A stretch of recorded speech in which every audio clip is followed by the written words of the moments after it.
Live from Manchester Morgue mostly contains spoilers. Mostly. This is not a dream. We are using your preferred podcast provider as a receiver.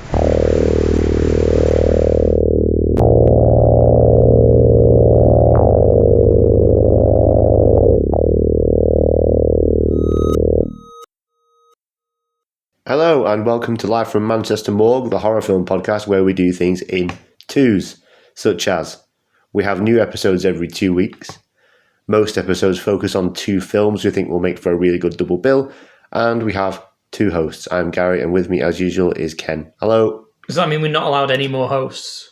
Yes. Right. Hello, Ken. Hello. However, tonight we're doing a special episode, but it's very much in keeping with the theme of twos. Ken, you might say it's going to be one hell of a show. Well, it was either that or you made a number two joke, so I'm glad that you did that. But Ken, especially if you like a bit of chatter. Yeah. Hey! I'll just acknowledge them from now on. Anyway, so tonight is the first in a series of sort of informal special episodes where we're going to cover sequels that go big. Yeah. And I'd like to find a better way of phrasing that doesn't sound quite so millennial. Should have planned it before. I should have done that, shouldn't I? I mean, it's even in the script, and I didn't think to change it. It's in the script that you say that you should have thought of a better name. Yeah. Yeah. Tonight we're doing a special episode, as I say. But it's very much in keeping with the theme of twos because it's a sequel, because the theme of the series is sequels that go big. And we're going to open that up tonight with Hellbound, Hellraiser 2. Yeah, there's only two films in this franchise. Yeah. So, before recording this, I watched a Joe Blow retrospective video on the whole series. There's so fucking many. I've got one on DVD called Inferno, which I've never watched. So that's like, Inferno's like the fifth one? Yeah, I think Doug Bradley's still involved at that point. Yeah, he's involved for quite a while afterwards. He's involved for like 3 or 4 films after that. And then into like the late 2000s up until 2018, they replace him with that fucking whoever the guy is. The guy, the big lad. The big lad, yeah. How dare you stand where he stood, sort of. Yeah. But like, at least Jamie Clayton was good, in the reboot. She was great. Yes, the reboot's good. Yeah. So that was one of the things that I didn't know. I guess you could call it trivia for this episode. But I think I did know at the time, actually. So the reason that there's so many shit sequels is because Dimension Films... Was it rights retention, wasn't it? Rights retention, yeah. So at least the last 4 Hellraiser films were other scripts that were like had the Cenobites like pushed into them to keep the rights. Then in 2020 or 20s, after 2018 was the latest one, Clive Barker cited patent rights for his intellectual property. Oh, right. So, and to stop, to get the rights back. Stop it. And then he kind of co-produced and co-wrote the new one with Jamie Clayton. Right, okay. So yeah, if you're not familiar, I think there's an issue with if someone or an entity like a company holds an intellectual property such as Hellraiser, as long as they are continuing to make films with that license, ownership doesn't revert to what the original owner, the public domain. What is it? Public domain. But they retain ownership of it anyway. Yeah, they retain. So that's why there's so many shitty Hellraiser sequels, is because they just kept pumping them out so they could retain the rights to the franchise and just make T-shirts and make money that way, I guess. That's why we also Big have dollar. The greatest superhero movie ever made, Madame Web. Yes, that's true. So that Sony can keep all the Marvel properties. Yeah. So anyway, we will be elaborating a bit more on Hellraiser franchise tonight, but mainly focusing on Hellraiser 2 and Hellbound, Hellraiser 2. And we do have an exclusive interview with Mr. Nicholas Vince, who played the Chatterer Cenobite in Hellbound, Hellraiser 2, and the original Hellraiser as well. He was a really lovely guy. Stick around for that. We're going to introduce that in a short while. In the meantime, if you like what you're hearing, do give us a listen. Don't give us a listen. Give us a like and a subscribe. You definitely give us a listen. Well, I mean, that's already happening. Give us a follow, a subscribe, and leave us a comment. Leave us a comment. We do read them out sometimes. And tell your friends about us. So I've got a small bit of news before we go into what have you watched. Have you? Yeah. I don't know why I'm always surprised. It's almost like I do some research before I host this podcast. And I never ask you what we're going to do. So, well, we follow a format now, don't we? So Mark Jones, director of The Leprechaun, died. Oh. Yeah. And he also, I didn't know this, he directed Rumpelstiltskin. I saw... got a niche going on there, a very specific niche of small fables. I've never seen that. Horror films. And I follow an Instagram, a listener of our show and a friend of mine recommended an Instagram called Best of B Horror. And they just do like kind of... Do you want to name them, or shall we shout them out? Would they appreciate it, or we should keep them secret? I will keep them secret. All right. Hello. Best of... So it's an Instagram account called Best of B Horror, and they do kind of like... snippets of like old shitty like B movies, and one for Rumpelstiltskin came up, and I've never seen it. And I'm like, this looks absolutely mint. Well, now is a perfect time because you can honour the director Mark Jones. And I did think it looks good, but it looks like a Leprechaun ripoff. One Trick Pony was Mark Jones apparently. But if you found your niche, why break what? If it ain't broke, don't fix it. No. Is what I was trying to say there. Yeah. I haven't really watched anything this week, so please go ahead and tell us what you've watched this week. So we'll start from I don't know, sliding quality scale.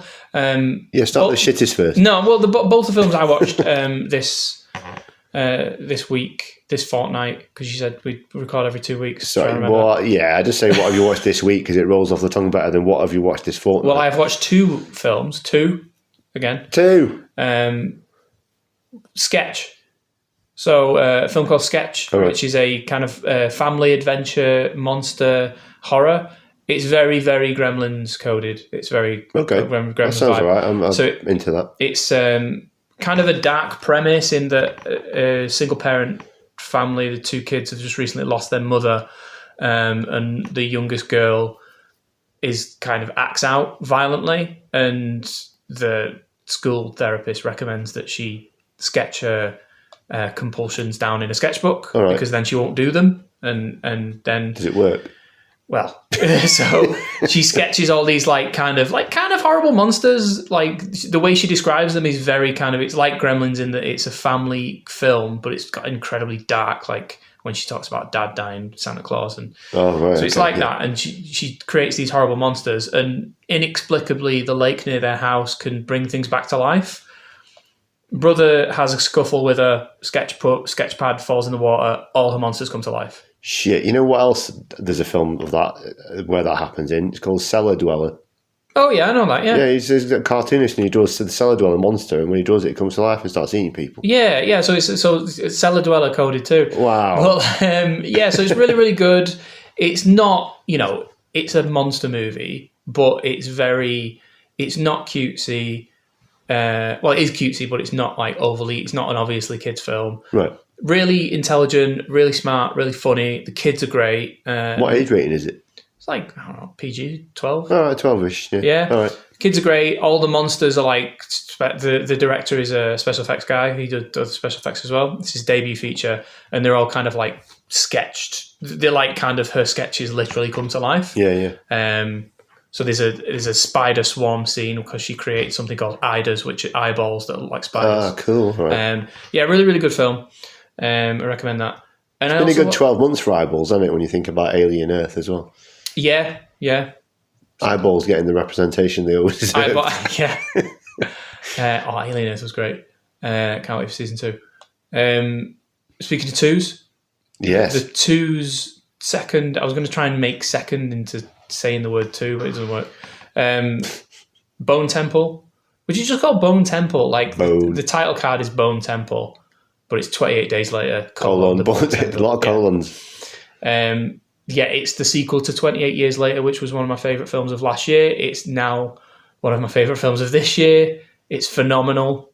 It's genuinely fantastic. Yeah. Well, before we started rolling, I did explain to Ken, I have yet to watch 28 Years Later, but I did line it up to watch this weekend and I got really poorly, which is why I sound a bit like this at the moment. Honestly, I don't, I don't know how you are for like marathoning stuff, but they're a bit Lord of the Ringsy, the 28 Years films, and I think they complement each other. So if you wait for this one to come out at home and watch them back to back, spend all day watching them. Yeah, fantastic. This one's a lot more, it's very dark, very violent. Because things have been established in 28 years later, we can jump right in. It has, for my money, the best use of Iron Maiden in a film. Oh, I've heard about possibly this. Ever. Yeah. Apparently the band were very enthused by it, the final product as well, as it appears in the film. It's kind of like all generations can appreciate the sequence, but it's for like old white metal dads. Cool. So, well, that's kind of me then. Yeah. You're the target audience. I'll dig that. All right. So yeah, Bone Temple. Everyone should go and see it so it earns enough box office, and they definitely make that third one with enough budget. Yes, I mean, who directed this? Nia DaCosta, wasn't it? Yeah, and she did the Candyman reboot, job. which was fucking great as well. Yeah. Yeah, it's a bit weird. It hasn't opened as well. I mean, I think it's the least performing 28 days film. It's getting battered by Avatar. Everything's getting battered by Avatar. It's Avatar, but also I think they marketed it a bit weirdly. Like not at all, really. Like I saw an advert for it on the side of a bus last week, and I genuinely thought, is that the same one that was out 6 months ago? I think you're right. I don't think they've really thrown it down your throat, and I think they should have tried harder. Yeah, I think but also, I think it's apples and oranges. When 28 years came out, it was a summer blockbuster. Summer horror blockbuster. Pretty much.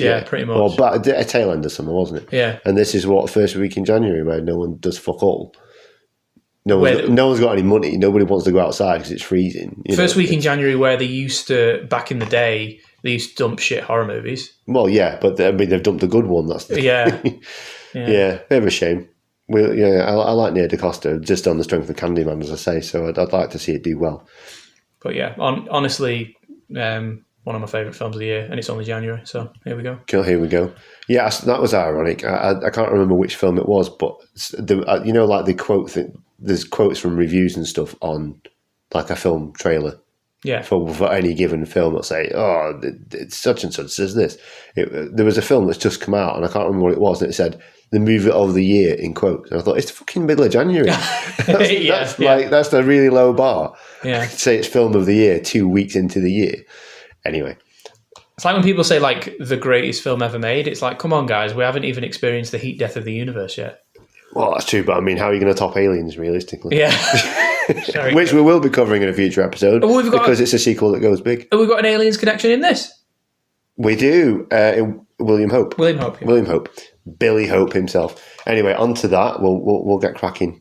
We've got a couple of comments, not loads this week. I asked about who enjoyed Hellbound, Hellraiser 2. Sen Plus says, pretty solid, best worst Doctor ever. Borrowed Trouble says, excellent, I love the first three movies. Claire Higgins is the best. Claire Higgins fucking rules in this film. She's great, yeah. So we've got Claire Higgins, Kenneth Cranham, Ashley Lawrence, William Hope, Imogen Borman. Then you've got Doug Bradley, Simon Bamford, Barbie Wilde, and Nicholas Vince returning. I'm really glad you did that, because the one thing that I always forget in my notes is to write the cast down, and when it comes to recording, I can never remember who is who. So, well done. Well, all right, there we go. So, a sequel that goes big for many reasons. Well, if we start just with the score, the theme tune when it kicks in at the beginning, the Christopher Young score is just massive, bombastic. Like, in the first film, it's like kind of ethereal and like... And this one, it's like bum, bum, bum, proper like dramatic. Yeah. It kicks in straight away and it goes, we're not fucking about. There's some crescendo, there's some swell in the first one when you see the Cenobites and stuff. Yes, yeah. To an extent. Like an choir-esque sort of thing. But in this one, he's like from the beginning, it's like, this is epic. Like brass and drums and like, yeah, it's awesome. It's a similar vibe. I mean, to keep rolling out one of our favourites, Nightbreed. It's a similar vibe to Nightbreed in that the music makes it feel epic, big. Yeah. So this is what I remembered on the rewatch this week. It's one of those rare sequels that does a recap at the beginning. It does. Previously on Hellraiser. Yeah, it's great. Which is really cool. So I appreciate that. Yeah, it's good because I forget shit. And it opens properly. So there's a lot of world building in this. A lot of it expands on the lore of the original a lot in much bigger, cooler ways. So it opens properly after the recap with, you see the transformation of Pinhead. Captain Elliot Spencer solves the box. You see Doug. You see Doug with sans nails in his face. What a beautiful Liverpudlian he is. Yes, he is. And then he gets got by Leviathan. Leviathan does not appear. Leviathan being sort of the sort of Satan figure, I guess. It seems to rule the labyrinth, which is their version of hell in this film. I guess in the tradition of what Barker is trying to do with this universe, and like in his original story, it's not strictly good and evil. So Leviathan is just the god of this hellscape. He's God, but like he's not an evil force. He represents something. Yeah, but also obviously turns people into Cenobites, which is incredibly painful. Bit of a knobhead, yeah. But yeah, he's not the nicest. Speaking of knobheads, we'll get to that later. Oof, there's a lot of knobheads in this. A lot of stained mattresses in this film. Oh yeah. You could film it around here. I guess that many near my house. I like the idea because when you rewatch Clive Barker's films and you look into him, you realize what, like, you know, he's a freaky guy. He's Clive Barker, and I like the idea of a stained mattress giving birth to like the villain. Yeah, I mean that's such a cool scene. Like, it's horrible. Well, I'm a bit torn about it. So anyway, you've got this doctor called Dr. Channard, who's obviously heard of the boxes, the lament configurations, because he's got a load of them in his office. He's got like 5 of them. His office has the jar. They're in bell jars basically on display, but he's got loads of weird shit, loads of cool like drawings on the wall and things. And it's a good.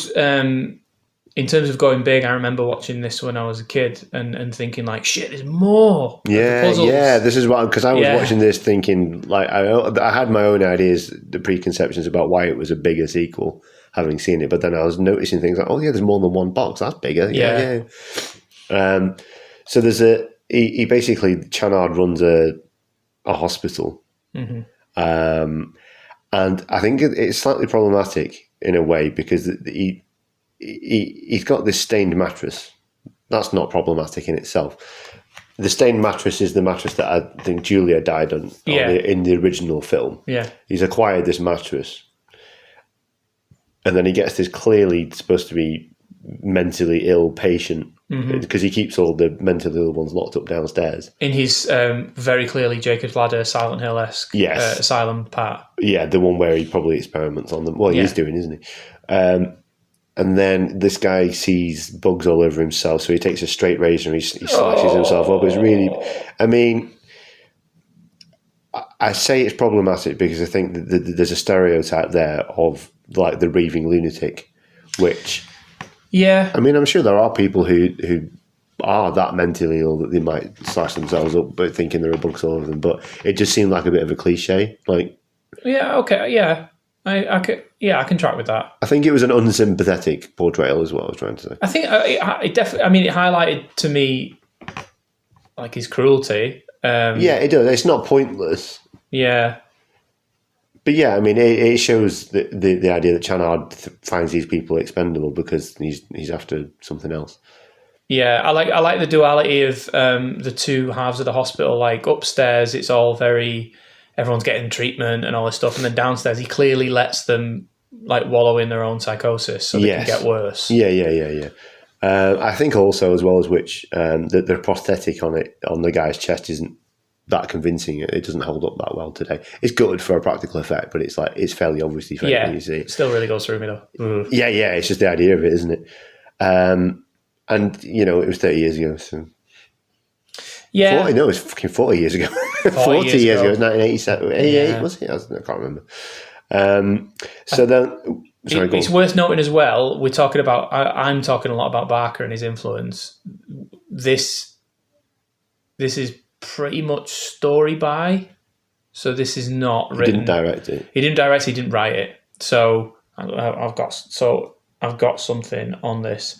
So directed by Tony Randall, who worked for New World Pictures. I think he worked on the first one in cinematography. He was part of the crew, so he takes over directing. It was written. The original writer was Michael McDowell, who wrote Beetlejuice. he had health problems and he had to do rewrites on Beetlejuice at the time. So he jumped off. He was taken over by Peter Atkins. And I think is that the Scouse fellow? I'm sure I've seen an interview with him. I think so, yeah. He comes on. He also, Tony Randall and Peter Atkins also then go on to do Hellraiser 3, which is very silly, but okay. I like Hellraiser 3. It's fun. Well, like you were saying before, there's only 2. I think the fourth one in space is actually genuinely good. Yeah, I think it's a lot of fun, that one. So we've got, for all intents and purposes, Barker acting as kind of almost like Ridley Scott does with the Alien franchise, in that whenever a new Alien film comes out, someone on Twitter's like, Ridley Scott said it was all right. Similar with James Cameron as well. Yeah. And so we've got Barker, he writes the story. A lot of elements are still based on the novella, Hellbound Heart. Yeah. But like you're saying, it's not handled with as deft a hand creatively as Hellraiser would be. So it's possible that if you had full creative control, we'd have a bit more of a lighter touch on those scenes. Yeah, fair. Yeah, okay. Yeah. So let's go back to Chanard's office, all right? So he's got this stained mattress, and he's got this poor mentally ill man disfiguring himself and self-harming on this mattress, and he obviously leaks out a lot of blood, and the blood triggers the resurrection of Julia Cotton. Uber Julia. Super Julia. And she literally, it's really creepy, like her face comes out of the blood in the mattress with these really wide eyes and like a big smile. It's really creepy as fuck. Yeah. And she comes out, played by Deborah Joel at that point, not Claire Higgins. No, different. She's a South African model, I think. Right, okay. Yeah. So until she actually gets all the bandages off and stuff later, it's this Deborah Joel, but voiced by Claire Higgins. And she comes out, and then like she grabs this guy, and then they slither about on the floor for a while before she sticks the fingers in the back of his head and absorbs him. Yeah, like they do, these resurrected weirdos. Yeah. This is something I noticed. It was cool. So Chanard obviously fancies it because people keep fancying people with no skin in these films. I know, right? Just a thing. Like you can hitherto undiscovered fetish. I know, you can see more without the skin. True story. It's like true nudity. Yeah, she looks. She looks great with nothing. Yeah. Talk about no makeup. How about no skin? Yeah. So he falls in love with Julia, does Chanard. And he bandages her up and provides her with fresh victims for whom she can, absorb the essence from and regrow her skin and all that and become a real woman again or whatever. Yeah. I noticed this. There's a bit when he finally unbandages her after he wraps her up. There's a thunderstorm on, and I realised the bandage, she looks a bit like the Bride of Frankenstein. Yeah, it's a really good scene, that. It's like it's shot very similarly as well with the lighting and the angles. Obviously an homage. Yeah. So Julia then kind of becomes the big bad that she was actually, I believe she was kind of intended to be in the first film until Pinhead became the more iconic looking thing. Yeah. Well, that's the thing, isn't it? We as fans of the Hellraiser franchise know that Pinhead and the Cenobites aren't the main attraction. No, they're secondary, aren't they? Yeah, whereas no one else who made any of the other films knew that. Yeah, it seems not. But yeah, I mean, for all intents and purposes, Julia was supposed to be the big bad. But this is like, as well as, you've got Uncle Frank there, who I think is worse in the first film. Yeah. I mean, he's literally like he's more obvious evil. Yeah, true. Whereas Julia is like very insidious. She's like she's literally fairy tale wicked stepmother. Yes. And in this one, another reason it goes big, she becomes like the evil queen, and even references that herself in an immensely quotable line. They've changed the rules of the fairy tale. I'm no longer just the wicked stepmother. Now I'm the evil queen. So come on, take your best shot, Snow White. Yeah, it's fucking rules. Yeah, it's a great Yeah. So yeah, she comes out, and then after an hour, the Cenobites return. Yeah. Do we see them? We see them in the intro, obviously, because it's a flashback. But it takes like I looked at it. It was like 58 minutes in. The Cenobites finally arrive, like an hour. And it's only like a 90-minute film. Yeah, exactly. Yeah. But the Cenobites aren't in it that much generally, are they? For at least the first two films, they have about 8 minutes of screen time or something. Yeah, I kind of want to talk about Pinhead going like a bitch, but Well, I will say this before we move on into other things. There's, we see Cenobites fight, and it's like, holy shit, there's going to be a Cenobite fight, and then it's a bit underwhelming. Yeah, it is. For the time, though, I still think it's kind of cool. Yeah, it's cool. It's cool. It's like, it's more the when they say, because it's Chanard, isn't it? So Chanard later becomes a Cenobite. Mm. And then he has a fight with the existing Cenobites who've been kind of shown by Kirsty what they used to be, and they start remembering that they were human once and all that. Yeah. But do you think it's a good time to jump into our interview with Nicholas Vince? I think since he's been introduced in our running commentary of the film. So the Cenobites appear, and here's a real Cenobite for you. Please enjoy. It'll come as no surprise to anyone that here at the Morgue we are very enthusiastic about monsters, and our next guest has played a few that are nothing short of iconic. It's our great pleasure to welcome to the show the man behind Kinski from Nightbreed, the Chatterer Cenobite from Hellraiser himself. Welcome to Mr. Nicholas Vince. Hello. Welcome, Nicholas. Hello. This is very exciting. Hello. Hi there. Hello. And again, very warm welcome to the show. Thanks so much for coming on. We're big fans of the Hellraiser franchise. I watched Nightbreed probably when it first came out. I think my dad took me to the video shop when that was still a thing, and I rented it based on the VHS cover because my dad let me do that when I was 10. So that was probably my introduction to you, was probably in about 1990. Wow. Yeah, yes, because it must have been out within about a year of it going out onto I think the old VHS. And yes. I think I watched Nightbreed at a similar young. We are focusing on Nightbreed because I think it's more of a Hellraiser being the classic that it is, and Hellraiser 2. We won't talk about the others. But in Clive Barker's work, Nightbreed is very kind of singular. I was very similar, but I was more childish in that I liked Hellraiser, but it was more about people. And a friend of mine said, "You should watch this film because it's just the monsters," and I was like, "Yes." It's interesting, isn't it? Yeah. That's interesting. Yeah, you're absolutely right. I think that's one of the strengths of Hellraiser. Is I think the Cenobites, you only see them for about 8 minutes out of a 90-minute movie. Yeah, they are iconic. Thank you very much indeed for saying that. But yeah, it is truly about the monsters. Yes, that's definitely going to be Nightbreed. Well, speaking of monsters, I want to start off, and I should say that Nicholas has not prompted this, but I'd like to start off and ask that everyone go and watch I Am Monsters, in which Nicholas expertly uncovers insights about his career, much better than we could in this interview because we are just two podcasters from Manchester. Thank you, Nicholas, for the show. It was a really good watch, and thank you for reminding me that penile bifurcation exists. Yeah, excellent. I haven't watched it yet, so I have that to look forward to. Great, thanks. Yeah. Yes. Oh, excellent is not the normal reaction of men to that particular part of the show. Bifurcation. Wow. Yeah. Yeah. Just the word. It's a lovely word, but not when you apply it to certain situations. No, absolutely, and I can still clearly remember the image. It is seared in my brain, and I was very pleased to discover that I actually got hold of the cover that you see that I used to illustrate that segment.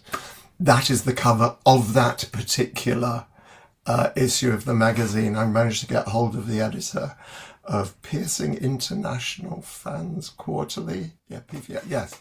What a publication. Yes, it was quite extraordinary. All right, so this is a Clive story that I don't often tell it, but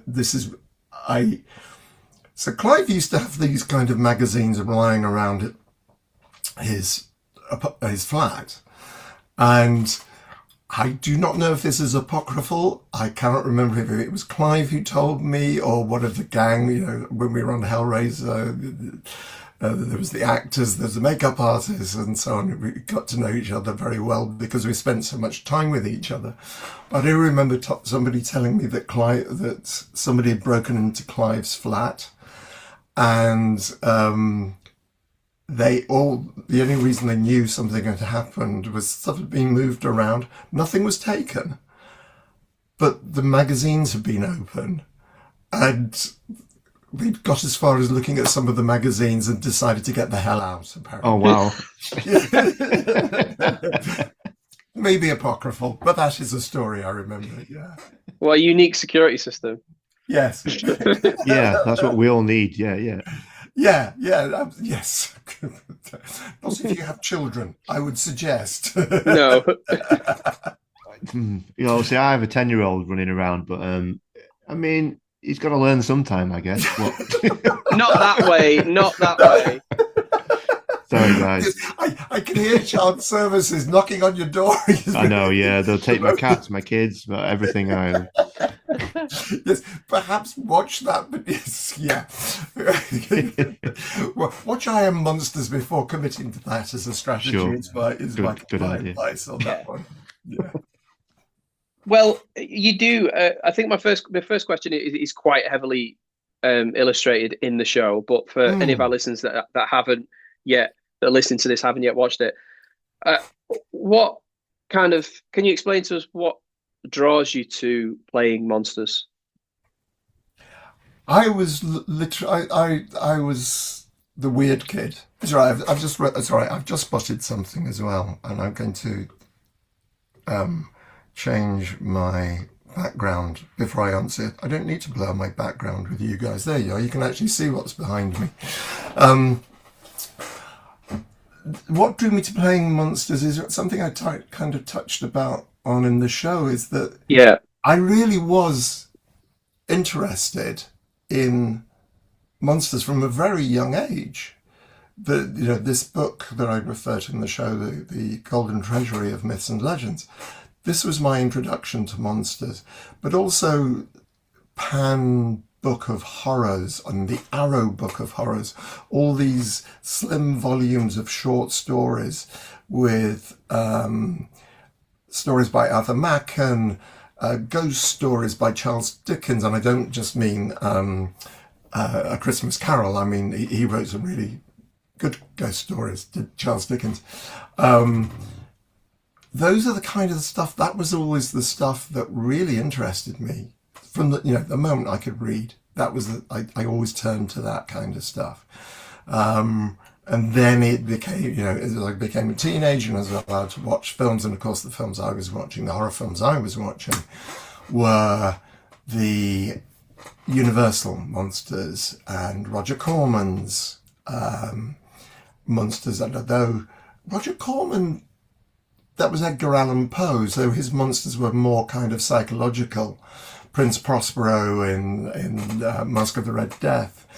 I was watching The Abominable Dr. Phibes the other day. Great. That's a wonderful film. That is just, I was watching it with, so I watched Abominable Dr. Phibes. Oh, that's right. It was because I was invited to go along to Arrow Video, and they were asking me to to have a chat about some of the videos from their collection, and these were two that I'd chosen: Abominable Dr. Phibes and Theatre of Blood. Oh, I love Theatre of Blood so much. Yeah, it's one of my favourites. Yeah, and it's like you don't kind of get those portmanteau. The kind of it's not individual stories. It's more a portmanteau of different ways of theatrically and elaborately killing people, which is kind of like, it's fun. It's, it's like good, clean, wholesome fun. Yeah. So, did you? Obviously, the Chatterer, as striking as he is, and as enduring as the image is, he's one of these strange, unknowable at the time hell priests that are kind of wandering around this hell dimension. Did you kind of know when you were doing this thing with Clive and everyone else, when you were, what did he call you on set on the call sheets, when you were that poor guy? Poor bastard. Poor bastard. Yeah. Did you know that it would be iconic? Did you know that Clive's work would be this kind of? We were kind of aware. There was definitely a sense that this was completely unusual. One of the lines I often use is like, no teenagers were harmed during the making of this movie. by which I mean this is not your normal stalk and slash fare that was what most horror films were at the time. And I've got nothing against stalk and slash. Nightmare on Elm Street is one of my favourite horror films. But it was so different.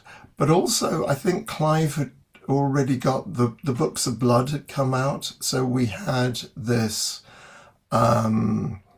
he had this reputation already, it was really clear how talented he was, he'd been acknowledged by Stephen King, for heaven's sake. So I think, and also, Andy Robinson, the divine Andy Robinson, was coming over. So this was, and we had, and Ashley as well. So there was that sense of it. At the same time, it was, us humble Cenobites were on equity minimum, as far as I remember, which was an awful lot of money as far as I was concerned. Compared to equity minimum for a film role, it was very different to equity minimum for a theatre role. So there was that kind of sense that Clive was on the up, and there was but did I think I'd be talking about this, nearly 40 years later? No, I had no idea that I'd still be delightfully talking about this stuff 40 years later. So you played the Chatterer twice in Hellbound Heart, the Hellbound, which is one of the great sequels of our time. But you also created a backstory for the Chatterer, which is incredibly dark. So I guess the question that I had when I was doing some researching and actually came across this for the first time, this Chatterer origin, as an actor, were you always kind of, even in that small role, buried in the makeup, were you always in the headspace of who this character might be? Or did you have to, over time, kind of start thinking up what might have happened to him? It's interesting because are you referring to Prayers of Desire? I think so, yes. I think that's what it's called. The most recent. Okay, so there are in fact I wrote two origin stories for the Chatterer. The first one was Look See, which I wrote for a magazine called Fear, and that was published when Hellbound was released. And I'd been writing bits of short fiction. Just from kind of my own amusement, but there was obviously the great thing about Clive, apart from the fact he very generously involved all his mates in the film in terms of Doug, Simon, myself, people he'd worked with, and Grace, his cousin. And this has always been his method, is working with and collaborating with people, was that he has always been very generous in terms of giving permission to go in and play and explore. So it was really good of him to just say, it's like, can I write a short story about this? This is, because obviously I was thinking about it. And when I wrote Look See, then I was just major, and the whole Hellbound thing was, how did a child end up in hell? But from an actor's perspective, so that's from the writer's perspective, how did a child end up in hell? Because he was obviously a child when he's obviously grown up in hell, because the other two Cenobites the other three Cenobites revert back to being adults.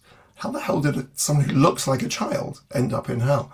That's the writer part of me, and it took me a while to get there, because the immediate reaction was when I was told, because we'd been told, oh, you are going to be seen out of makeup, you're reverting back to you as human beings. And then the next thing I learned was, not you, Nick. And oddly enough, neither Barbie or Simon, as it turned out, because they cast a really big guy to represent Butterball, and this woman who looked from the 1930s vibe going on for Barbie. But it's like, what do you mean? No, no, no. I was really pissed. And so the story Look-See is very much like, you bastards, you said I was going to be seen out of makeup and I wasn't, and I got upset about that. But then over time it was, yeah. I think, did I? No, I certainly when I was doing it at the time, to be honest, when I was doing Chatterer, it was such an intense physical experience, being unable to hear, see, or speak, predominantly. I was just dealing with that as an act, and actually, and Doug has mentioned this when he talks about when you've got these amazing costumes and makeup, you can just rely on that. As an actor, doing nothing was literally just it was all I could do, but also it was all I had to do, and just let that look of it and speak for himself, which is, is a skill. Clive has always said that he had to fight hard to cast actors in those roles. I think Doug very clearly, and female Cenobite, that needed to be actor because they were speaking. But for Simon and I, he didn't necessarily. You could have put in people, either mime artists or extras. In fact, it was makeup artists in later films. I mean, I'm very pleased that the Chatterer is such an iconic figure that there are versions of the Chatterer in most of the subsequent films. Yeah. But yeah, you didn't need an actor, but so it was, again, just very grateful to Clive. I guess it's a testament to the worlds being created that people want to know more about these smaller roles and these. Yes. Yeah. And of course, the other thing, of course, that I was lucky enough to go and do was to explore it even further in the comics, in the Hellraiser comics for Epic Comics, which is Marvel's adult. The equivalent of DC's Vertigo comics. So again, we got to explore that. I mean, as I say, I've been writing since I was kind of a teenager, never had anything published and so on. And it was only through the Hellraiser stuff and the comics and so on that I actually became published as an author. Let's move on to... Jump in there for a second, just while we're on the subject of origins. So I've got this book. It's a bit, I was going to lead you into the book anyway. I know, but I just thought it was a good opportunity because you would discuss the origins and everything. So I've got this. That's the Nightbreed Chronicles. Oh, this one. Isn't it wonderful? Yeah, it's incredible. So I think Clive's written backstories for, all the characters, including Kinski. So I guess you won't be able to see this on the podcast because it's an audio podcast, but there's lots of sort of set photos and things and portraits of all the characters, including Kinski. So I guess I just wanted to know, since as you've been writing origins for the Chatterer, did you have any hand in the origins of Kinski at all, or was that all Clive? Oh, that was all Clive, and he wrote it during... I knew none of Kinski's origin when we were making the film, because he kind of wrote it towards the end of filming, or maybe even after filming had completed. Sure. Obviously between the end of complete filming and the release of the film, because I think the book came out around about the same time as the film. This was wonderful as far as I was concerned, because it meant that I had canon when I was writing Nightbreed comics. But also, again, Clive just encouraged me to make up as many of my own monsters as possible, and contribute to the lore. So, which was fun. What was it like making that? I mean, Hellraiser was was a hit, and then moving on to Hellbound was the bigger sequel in scale. Yeah. But then going on to Nightbreed, that's a real kind of passion project for Clive. It's a huge film. What was it like going from something relatively like a small, weird monster movie-ish of Hellraiser to this almost like it's almost like an epic with this huge practical set of Meridian, which what was that like? It was extraordinary, and it was chalk and cheese. I mean, we did Hellraiser at the production village up in Cricklewood, and it's a tiny small studio from the 1930s, no longer there. Hellbound, we were at Pinewood Studios, but I remember the set for the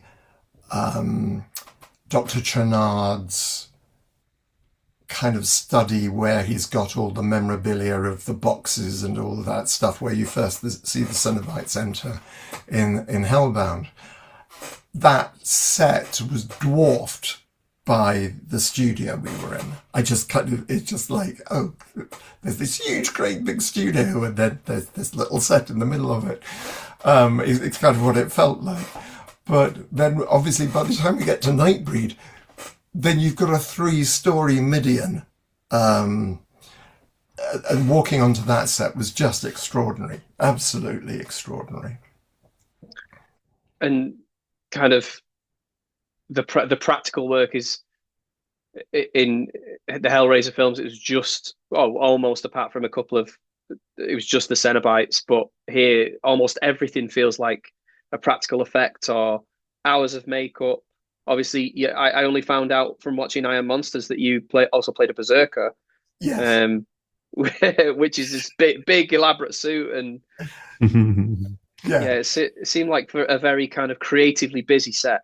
Yes, I think, and that was the interesting thing. Of course, there's one of the great joys of that experience is that it was Image Animation who did all the makeups and practical effects. Because you have the Cenobites, you also have the engineer, the creature that does this thing running down the corridor after Kirsty. And that was, I think it was Elstree. Yeah, it was Elstree. That's where they had their workshop. It was at this small huts, where the really small studio. By the time we got to do Nightbreed, they'd moved to... they had actually moved to Pinewood when Image Animation had actually moved to Pinewood. When we got to do Nightbreed their studio was bigger. There was so many more people. The thing is, the guys that I was working with on Hellbound and Nightbreed have gone on to do amazing things in makeup. I'm thinking of particularly Neil Gorton, who is behind Millennium Effects. It was Neil who did Kinski, and Mark Coulier, who was his assistant on Kinski.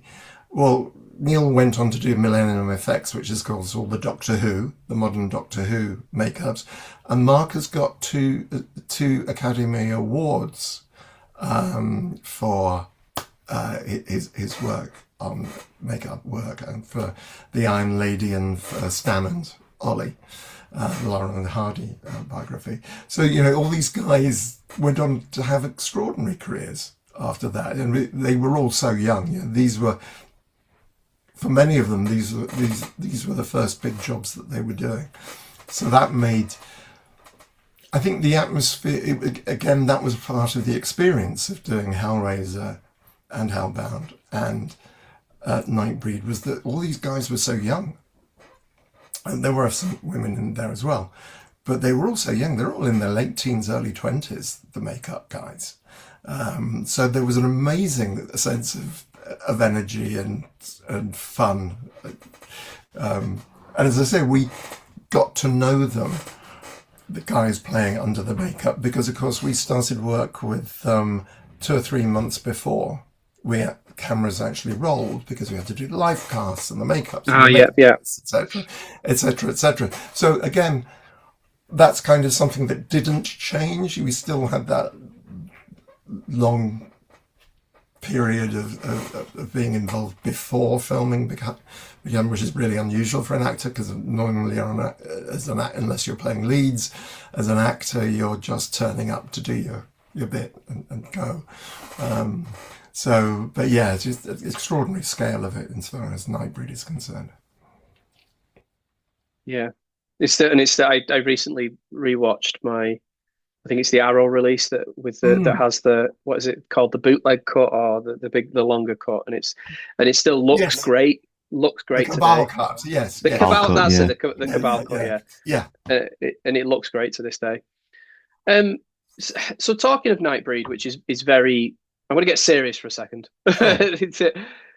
which is very much, I think, it was Nightbreed in many ways was a final form of the message that Clive Barker started with his books and would go on to his books and art and Hellraiser.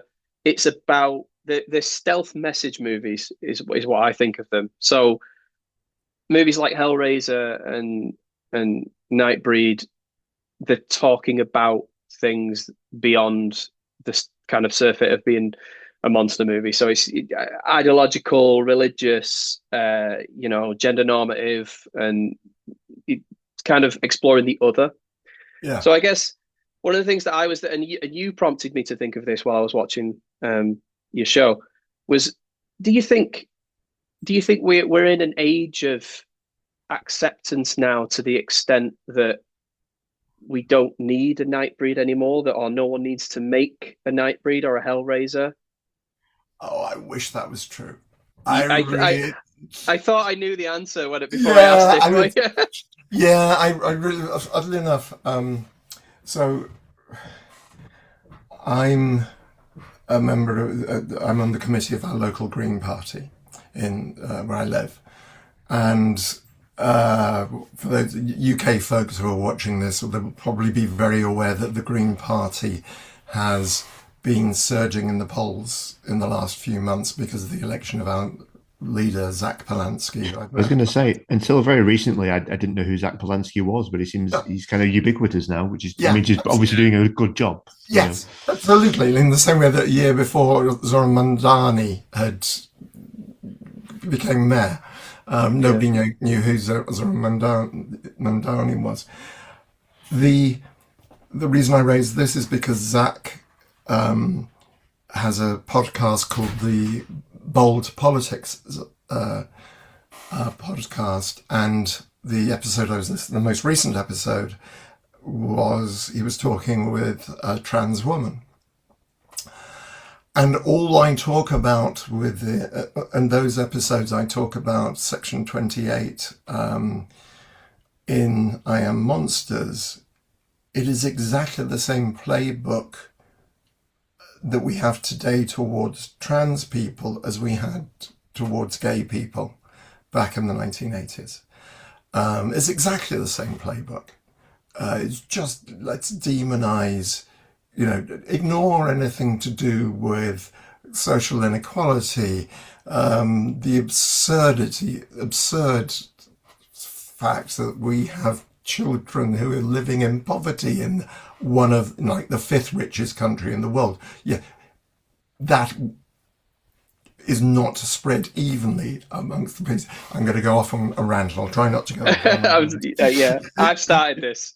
Yeah, no, but it's, and I think this is so sadly not. And I really do. I think at the same time as Zach mentioned this, Heartstopper, the TV series, how important the Heartstopper is, or sex education, or there huge strides are being made in media. I going back to Clive for a moment, he said, isn't it extraordinary, Nick? You can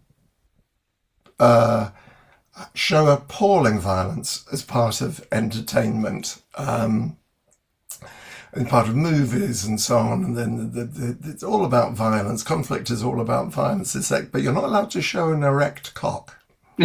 That is somehow beyond the pale. That is so intimidating. That is so dreadful. That he said, the world will really have changed if you see an erect male penis, human male penis, as part of the drama a drama. So I think huge strides are being made, and I think this is the part of the problem, and it's the same struggle that we're always facing, that it is vocal minorities who are anti-trans, anti-gay, anti-Islamophobic, anti-migrant. And so it really is a very small, but they happen to be the people with all the money and the power. So I think there is but at the same time, I see tremendous hope. I mean, the Green Party membership has tripled in size in the last few months, and I'm meeting an awful lot. And because I'm a part of the committee for our party, I get to meet an awful lot of new people. There are an awful lot of new young people. And we were at a games night the other evening, and there were 4 young men in their early 20s there, 2 of whom were not yet members. They'd just come along to say hi and find out a bit about it. One had been bought by his best mate, who was a member. The other had just moved down and said that, oh yeah, I'm intending to join the Green Party. So I think I see tremendous hope. I really do, but there is also a long, big struggle. So yes, I think it is time for. Could you do? I mean, it lost so much money. I doubt if you'll see it. Oh yeah, yeah. The film itself, unfortunately, wasn't. No. I guess people weren't ready. No, well, the classical, and Clive has told this story before. Is he said, when he was talking to the marketing department when he was in the US, because they edited it in the USA, the marketing department said to Clive, you got to be careful, Clive. You don't want people sympathising with the monsters.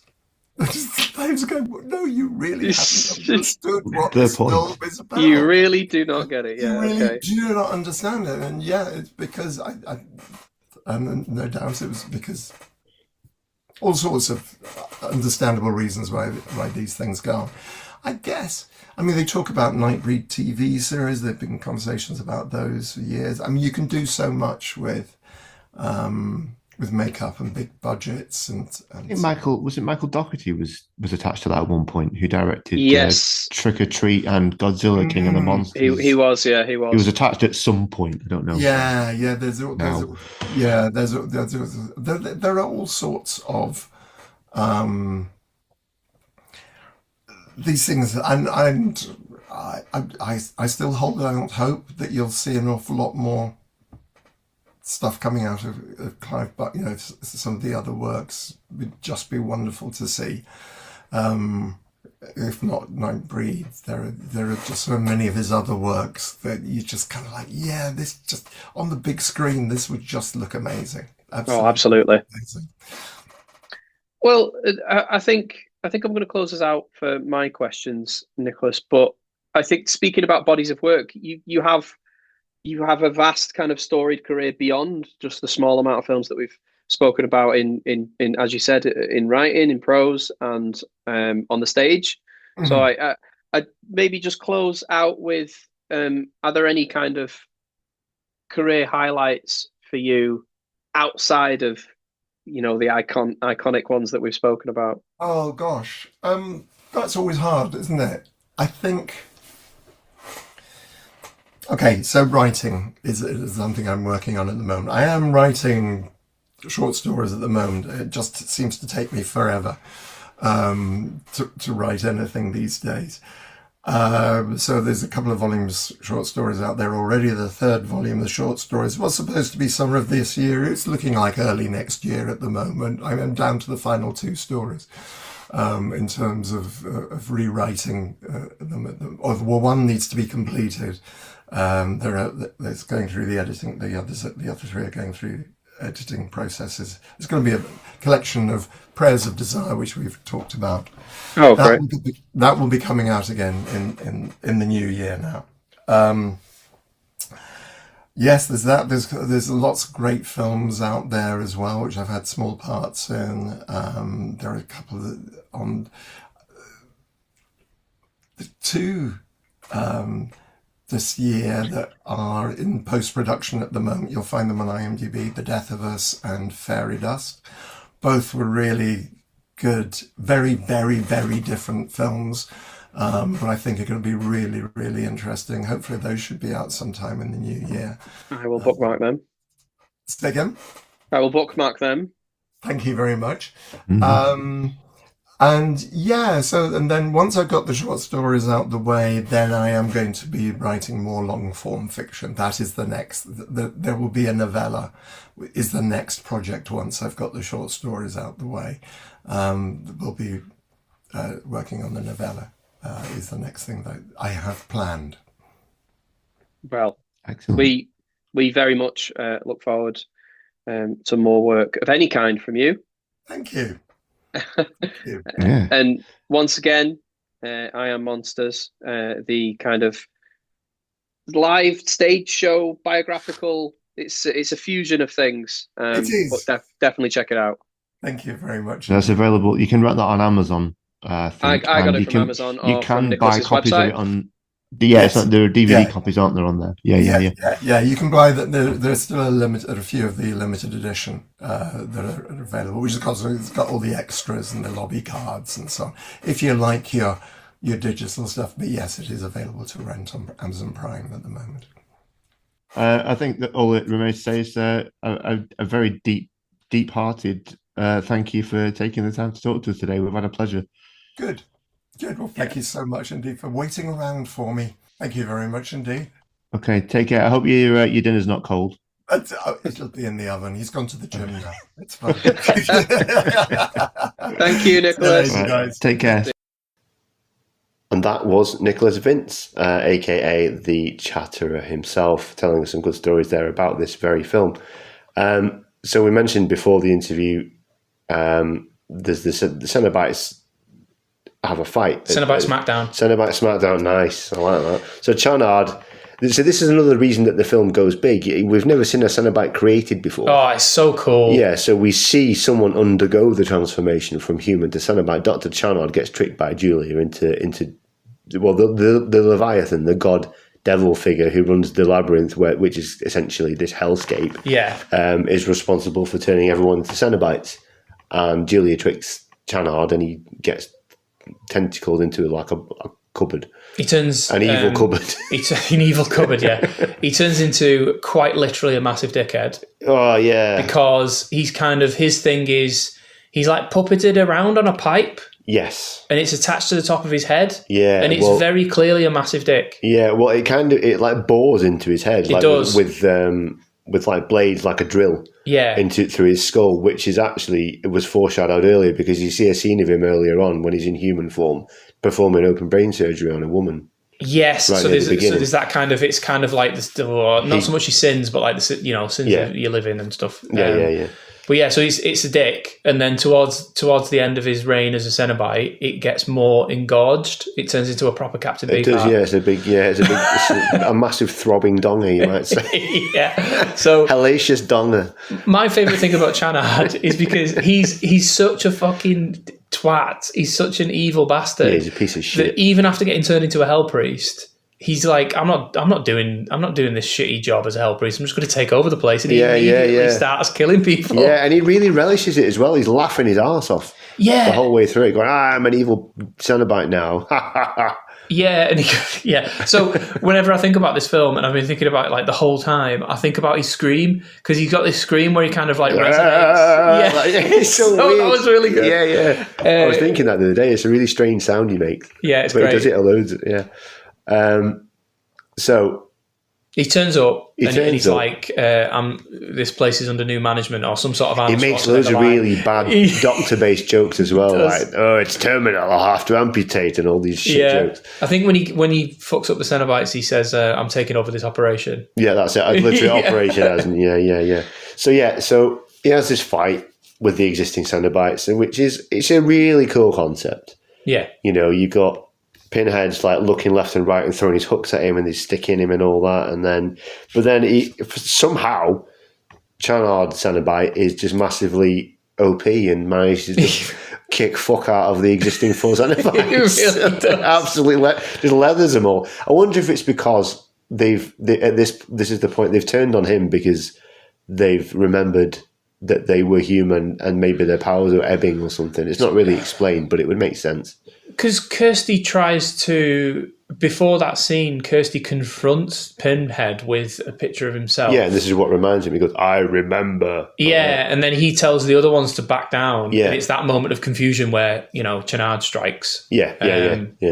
I think as well, one of the things that I think is, as Hell Priests, they have a task to facilitate people's torment, pleasure, at the behest of the Leviathan. Yeah. So they can't fathom a concept where one of a Cenobite with their power would just not do that. Yeah. So they're not expecting it. They're just blindsided. Yeah, sure. Yeah.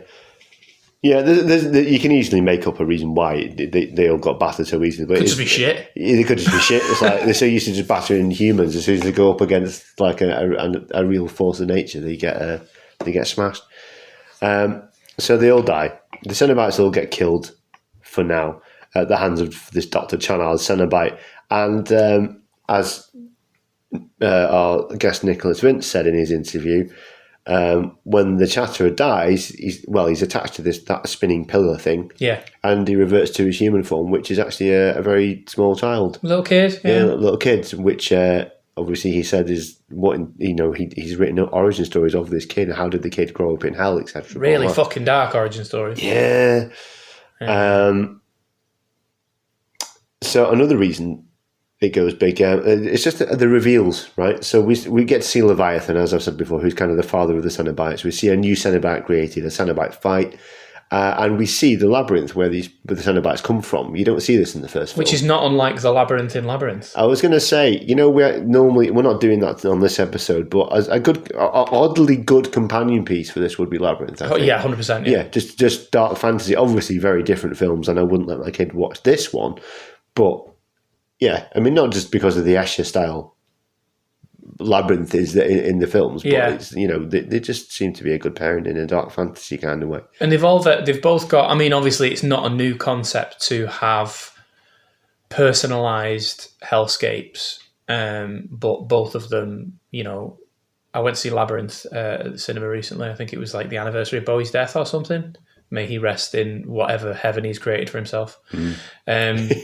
But the bit where Sarah in Labyrinth falls into the garbage dump and she's almost tempted to stay in like this idyllic kind of heaven. Yeah, she gets into it with where she'd be trapped. Yeah. And in Hellbound, there's these little pockets of personal hells. Like Frank, we meet Frank again, and he's got his own. Yeah, Frank comes back. Got his own hell where he can't touch the sexy ladies. Yes. You'd be gutted, wouldn't you? Well, this is the thing. This is why I say he's so much worse than Julia, because he literally wants to rape his niece. Yeah, he wants to put her in that hell as one of these. There's these fictitious sort of naked women under sheets. When you take the sheet off it, they're not there, and that's his hell because he's an absolute shagger. Yeah, he can't touch any of them, so he wants to put Kirsty, his niece, in there. And I mean, he wanted to do that in the first film. To be fair, there's nothing new. Yeah, he's an awful man. I like the themes of impotence and like how he's very quite literally forced to be impotent in hell, but how he's all about. His weapon of choice is like a switchblade, and because Clive Barker is good at exploring different forms of sexuality, and Frank's is that kind of aberrant, that kind of forceful male sexuality. Yeah. He's always dead sweaty, isn't he, Frank? He's really sweaty. He's got like the vest. He's got the classic, Italian-American 1970s vest. Yeah, he has, yeah. And just beads of sweat on him all the time. No matter what he's doing, it's like, I suppose hell's probably quite warm. Is there also, he's using his real voice? So that actor is using his real voice, because I think we mentioned when we covered Hellraiser in a past episode. Very first episode. Did we? Yeah. Oh, memories. First episode, it was that and Dark Song. Memories. Yeah, so it's heavily dubbed for different reasons, but partially for marketability.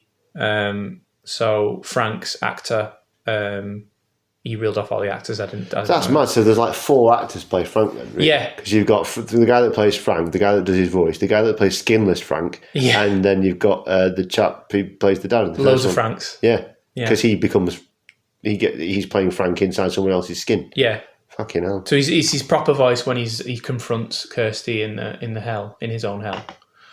And then, of course, we've got the little carnival. Is the carnival thing like the little girls? Yeah, so there's a subplot going on, which is a bit pointless, I think. It is. One of Chanard's patients is this young mute girl who is very adept at solving puzzles, and that's why it transpires through a series of flashbacks and weird dream sequences, such as this carnival bit that you're referring to. Yeah. That she was, I think Chanard might have killed her mother. In order to get her... Yeah, some sort of surgical thing, whether he deliberately botched it or something, I don't know. I think it's implied, yeah. Yeah, and then he takes this... the little girl... She's not a little girl, is she? She's like an adult, but I don't know how long she's been there. She's like... she's like a teenage... in the events of the film, but her flashback, she's got like... Yeah, so he's taken her into the hospital at a young age, having murdered her mother, basically. They dress the same actor, like Pippi fucking Longstockings. Yeah. It's like when... she's clearly 35. Like when Dexter wears a baseball cap in... and he expects to think he's a teenager. Yeah. That's Imogen Bowman, isn't it? Yes. Yeah. So the subplot is her, and then... she's there to try and solve the boxes, the many boxes that Chanard's acquired over the years. And she has this really weird dream sequence. This sort of part carnival. What's in there? Is there a hall of mirrors? Is there? Hall of mirrors, yeah. There's a weird, clearly, obviously a doll that's supposed to be a baby moving about with sewn up lips. Yeah. Which doesn't look even remotely disturbing. It's meant to like represent her mute. Yeah. But I think if there's anything, it is a bit pointless. But I think it kind of gives Kirsty someone to kind of bounce off of and kind of look after. She's in the Ripley role in Aliens. She's like kind of protecting. I can't remember the girl's name, but I think if I was going to force a justification for that subplot, I think one of the things that Chanard is representing is kind of, I think it's like a critique of the mental health at the time and now. I mean, mental health industry and how certain things are swept under the carpet and certain things are diagnosed incorrectly. And so I think manipulation of a gifted individual, making her think she's something else. Yeah, sure. But that could just be me forcing it. Yeah, well, I don't know. I think you've got a lot to say about that. Yeah, it makes sense when you say it. I make sense occasionally. You make sense sometimes. We'll give you that one. So we haven't talked about William Hope either. So William Hope, there's another subplot. Nancy fucking hell, it's not Nightmare on Elm Street, is it? No. Kirsty. Very similar though. Yeah, I suppose. Kirsty has a love interest in... I suppose they are love interests, yeah. I think he's like Chanard's lackey. Yeah, he is, but he kind of has that moment of righteousness and realises this is all wrong, and he basically tries to save Kirsty. Yeah, because he witnesses Chanard force a guy to cut himself open. Yeah. And then, so he sees that and fucking runs in on Kirsty while she's having a shower. Surely you know she's having a shower. Surely you know that when you come in the room. What else is in there? And nothing. I know he's just witnessed something like horrific and supernatural, but he can wait 5 minutes for her to get a towel on. You'd think so. Gorman from Aliens. And as I mentioned earlier, we will be doing an episode on Aliens at some point. If there's anyone out there who was involved in the creation of the 1986 action horror classic Aliens, we'd love to have you on the show. Get in touch. Maybe we can interview you like we interviewed Nicholas Vince for this one. That would be great. Sigourney Weaver, if you're out there... I'm pretty sure she is. I mean, she's out there, but she's not listening to this, is she? I like I almost said the creatives then, as if Sigourney Weaver's not creative. But, costume design. I mean, I'm pretty sure a lot of the people that worked on Aliens aren't We will alive. Take anyone who was involved in Aliens. Is H.R. Geiger dead? I think so. Okay. Yeah. I mean, that would be a catch, wouldn't it? Yeah. Not only H.R. Geiger, but we'd somehow use necromancy to get did a fucking seance to interview him. That'd be good. So, William Hope, sadly, I can't remember his character's name in this. Let's call him Gorman. Yeah, he was an arse. Hellraiser 2 Gorman, unfortunately, falls for Julia's wily charms. Oh, yeah, he gets like 86 as soon as he like... Yeah, he gets fingers in the back of his head, gets sucked dry. So he's a love interest for all of 2 minutes. Quite literally again, 2 minutes of screen time. He doesn't need to be there, but I think he's like the mechanism to get her out because she's locked in. That's it. That's all. That's his entire purpose right there. Yeah. Is to rescue Kirsty. Yeah. And then we're skipping around. It's like a non-linear timeline, this podcast. Yeah. So it's a bit like the Hellraiser franchise. Yeah. So then we go in hell. So that is probably the main reason that as you say, goes big, because the first film was set in a house, just a house. Yeah. And we occasionally caught glimpses of where the Cenobites came from. Doors opening and corridors and monsters coming down corridors. Yeah, weird lights behind weird lights, like lights and smoke, like some sort of Who concert. And then we go. Kirsty uses mute crazy girl, even though she's not crazy. I guess. Let's say Imogen, because I can't remember. I only watched this 2 days ago. And she's not a great character. I don't think her arc was really necessary at all. No, she's the puzzle opener. She's the puzzle solver. I mean, any fucker could have done that. Yeah, apparently they've done it in 20 films. In the film, but in this film, there's loads of other patients who are stuck opening boxes in that ward. They go through this ward, and there's loads of them there with like chains coming out of boxes sticking to their faces. He's got loads of them at it. This Imogen Bowman subplot didn't really need to be there. I did kind of like. I don't intend any disrespect to Imogen Bowman. I mean, it's fine as it is in the film. It's just it could have equally existed without it. Is what I'm saying. Yeah, it had no real consequence. You mentioned the people in the hospital like solving boxes, and this is after we've gone in hell. This is Chenard's little torment thing. I like because the idea is that when you solve the lament configuration, crazy fucking shit happens, like hooks everywhere. You go inside a hell dimension, you just basically turn into like some sort of sexualized soup. But these guys on the beds, they've got like the discount, they've got like the base subscription of the lament configuration because they've just got 2 hooks. Yeah. There's a guy there like solving it and he's just got 2 little hooks on his cheeks. Like the more he does it, like it's going to get worse. And it's like, I might be all right with that, just 2 little hooks. So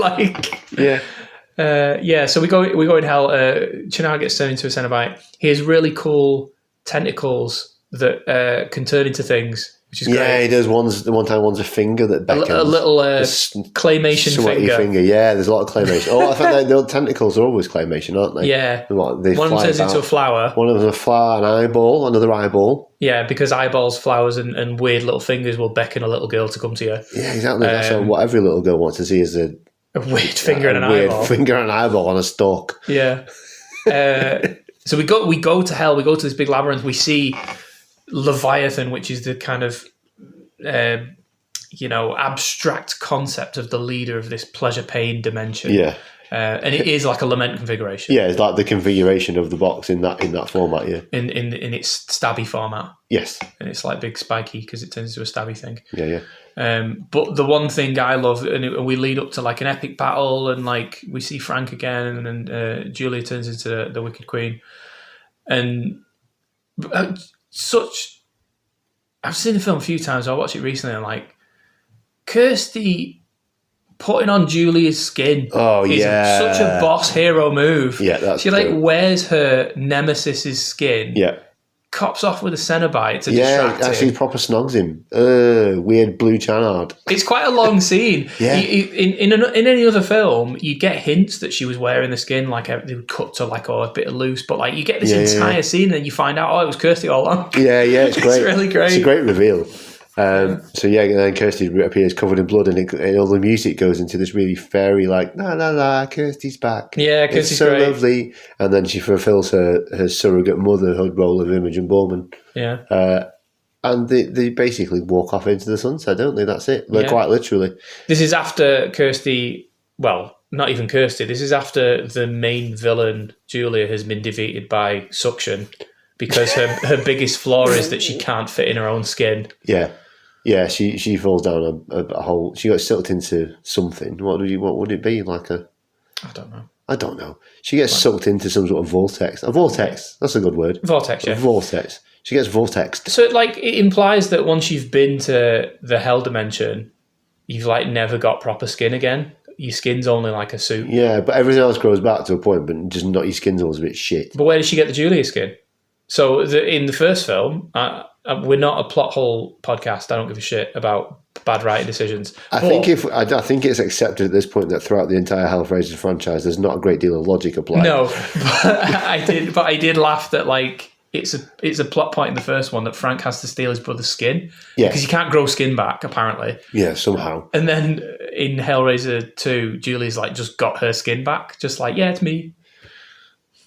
Oh, that's true, yeah. But she does, yeah, because she grows it back by sucking it off. And there's this really great horror scene where this poor woman is chained up naked and just Julia, the monster, just appears and, like, eats her, essentially. And then it pans around this room to Chanard being a weird perv in there. Yeah, he's a weird perv. He's a weird perv. With his claymation fingers. Yeah. Well, this is before he has his claymation fingers, but like there's just like you see all these decimated corpses of all these people that are chained up that he's basically been feeding to Julia. I did like that. Julia did for Frank in the first one. Yeah. Julie kind of shoved him in and Frank hammered him. Or she hammered him and then shoved him in. Yeah. Whereas Chenard seems to have strung him up. He's gone to the trouble of... I mean, they might have been patients, mightn't they, I suppose? Yeah. Never thought of that. There's a really cool... I've got somewhere in a folder full of special things. I've got an advert from a magazine from 1987 or whenever Hellraiser 2 came out.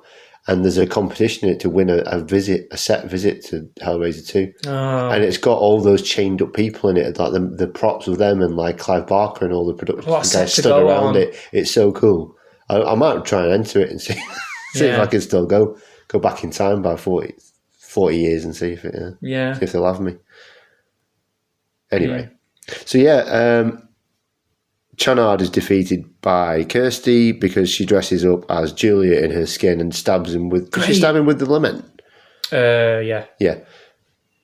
And then he dies, and then they escape. Her and Imogen and Borman escape. Yeah. And then the final scene of the film is removal day. Oh, yeah. I completely forgot. It's right at the bottom. I've got a wiki link, a fandom wiki link for the Pillar of Souls. The Pillar of Souls. Because my final note is...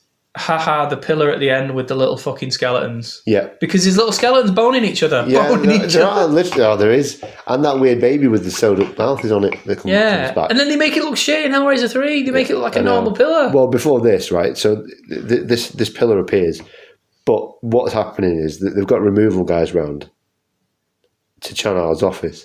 And they're getting rid of all the shit. Poor guys. They're not getting overtime for that. What if it's the same company as Hellraiser 1? Because there's a lot of removing in that one. And there's this manky mattress. It's literally covered in blood and bodily fluids. 2 different types of blood and bodily fluids. Yeah, exactly. And this removal guy sees this and he crouches down and he pokes it with his finger. Gets all manky red shit on it and he's like, oh, look at that. And then obviously it does the carry end and Julia's arms pop out and grab him, pull him into it or whatever. The Pillar of Souls appears. It's got the same weird hobo guy from the end of the first one. Clive Barker, right? It is Clive Barker, I think, yeah. Says, what's your pleasure, sir, or whatever he says. Yeah.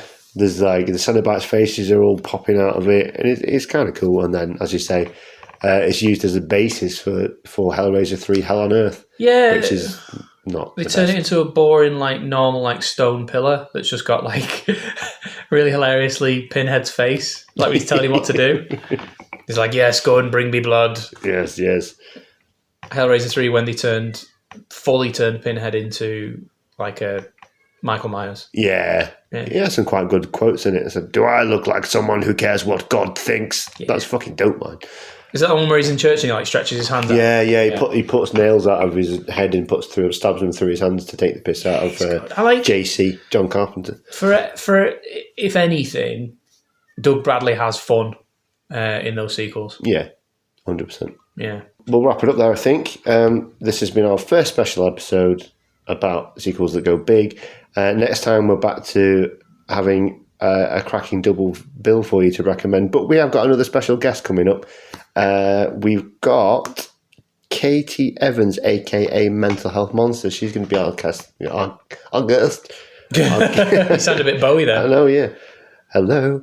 Our guest for that episode, for the duration, and she's picked 2 films that she wants to talk about for that episode, being Jennifer's Body and Ginger Snaps, which are always a massive fucking pleasure. Yeah, we're going to have some fun with that. So stay tuned, and we'll be back in 2 short weeks to talk about those for you. Give us a share, tell your friends, and take care of yourself. Bye-bye for now. See ya. Live from Manchester Morgue is an independent horror movie podcast, researched, written, produced and hosted by Gary Hames and Ken Talbot.